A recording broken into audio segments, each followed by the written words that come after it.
Some of us steal money here, we go to Tanzania, we invest it there. Because when we invest it in Kenya, it will be more visible. You also bring money from Tanzania, some of it by road, na magari.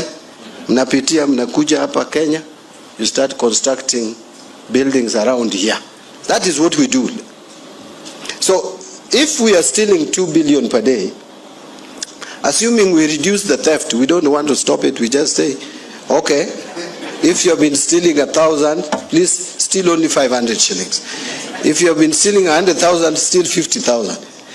If there could be that, I don't know whether to call it conscious decision, but if there could be such a decision, ridiculous as it sounds, we would be saving 1 billion shilling per day, which would accumulate to 365 billion shillings.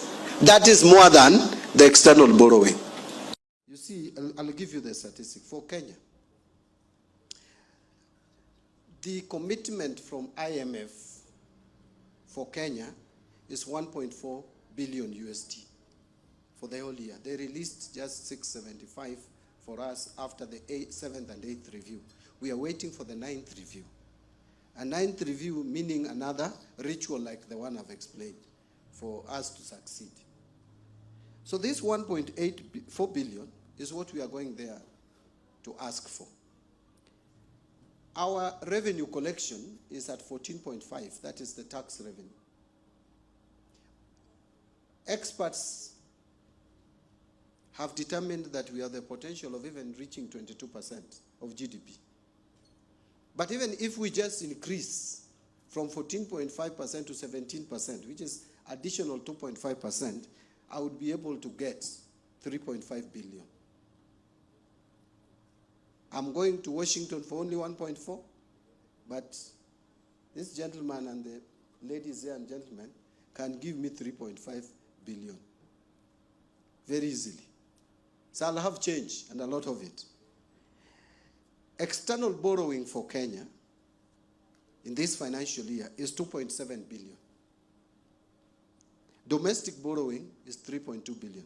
Now, if you take external borrowing and we enhance our revenue collection, as I've said, you would cover all the external borrowings and you still have about 0.8 billion left USD. Domestic borrowing plus external borrowing is 5.9 billion for this financial year. Out of that, if we collect that 3.5 billion, we would only borrow 2.4 billion, which we can borrow domestically. So what I'm saying in a nutshell is if we get a few things done differently, if we get our domestic revenue mobilization right, then we don't have to stress ourselves going to look for money elsewhere. And I'm sure what is obtaining in Kenya is obtaining across the region. What we need to do is, one, to come up with policies to ensure that we broaden the tax base and all that the people who need to pay tax, pay tax. And then we have systems that can help us actualize the same.